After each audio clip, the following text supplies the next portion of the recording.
भाग 2 पति व पत्नी के संबंध के विषय में 7वें अध्याय 12, 13, 14, 15 में देखेंगे हम कि वाक्य 1 में दूसरे से प्रभु नहीं मैं ही कहता हूँ। अर्थात इस वाक्य में परमेश्वर का महान दास प्रेरित पौलुस बोलता है कि सब भाई व बहनों से प्रभु नहीं कहता, पर मैं पौलुस ही बोल रहा हूँ। वाक्य 2 में यदि किसी की पत्नी व पति विश्वास न रखती हो और उसके साथ रहने से प्रसन्न हो, अर्थात कई पुरुष की पत्नी व कलीसिया में से या किसी पास्टर की पत्नी विश्वास न रखती हो और उस वाक्य के साथ रहने में खुश है, तो कोई आपत्ति नहीं, तो वह उसे ना छोड़े। एक साथ पति व पत्नी का कर्तव्य को पूरा करते हुए जीवन को व्यतीत करें। पद 14 में क्योंकि ऐसा पति जो विश्वास न रखता हो वह पत्नी के कारण पवित्र ठहरता है। तो यहाँ इस वाक्य में हम देख सकते हैं कि प्रेरित पौलुस ने कहा है ऐसा पति जो प्रभु परमेश्वर के समाचार वह उसके नाम पर विश्वास न रखता हो तो वह अपनी पत्नी के कारण पवित्र ठहरता है। इस वाक्य में हम ध्यान से सुनेंगे और देखने की कोशिश करेंगे कि विश्वास की बात हो रही है परमेश्वर के नाम पर, उसके सुसमाचार पर, न कि जीवन चरित्र पर। और यहाँ पर पत्नी परमेश्वर पर विश्वास रखती है, तभी यहाँ पति और पत्नी के कारण पवित्र है।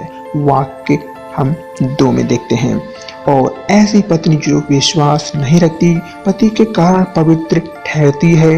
तो यहाँ हम देख सकते हैं कि प्रेरित पौलुस यहाँ बताने की कोशिश करता है कि अब जो पत्नी परमेश्वर के सुसमाचार पर, परमेश्वर के नाम पर विश्वास नहीं रखती है, तो अब यही पत्नी पति के कारण पवित्र होती है। और वाक्य 1 और 2 में हम सेम है कार्य समय वह मतलब है, तो पवित्र व पत्नी यह दोनों के लिए सेम कार्य है। ऐसा नहीं है एक के लिए यह कार्य है, दोनों के लिए एक और बात 14 पद में और एक और बात 1 और 2 वाक्य के जो सभी अभी समझाया गया है, इन दोनों पदों में यदि गौर करें तो यह विश्वास भरे लोगों गैर विश्वासी के साथ शादी कर सकता है, पर वह ही जो किसी प्रकार की आपत्ति न होती हो तो।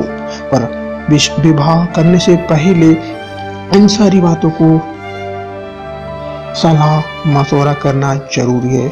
विश्वास व गैर विश्वासी की बातों पर पहली बात, शादी गैर विश्वासी में ना ही करें तो ही अच्छा है। हम देख सकते हैं कि पहले राजा की पुस्तक में अध्याय 11 1 से लेकर 3 जो सुलेमान ने कई स्त्रियों से शादी किया जो अन्य जाति की, और बाद में सुलेमान के मन को बहका दिया, यहाँ तक कि राजा सुलेमान पृथ्वी के हर एक मनुष्य में से परमेश्वर ने सुलेमान को बुद्धिमान पुरुष कर दिया। पहली राजा की पुस्तक 3 अध्याय 12 में भी राजा कई स्त्रियों के कारण परमेश्वर के सामने टिका ना रह सका।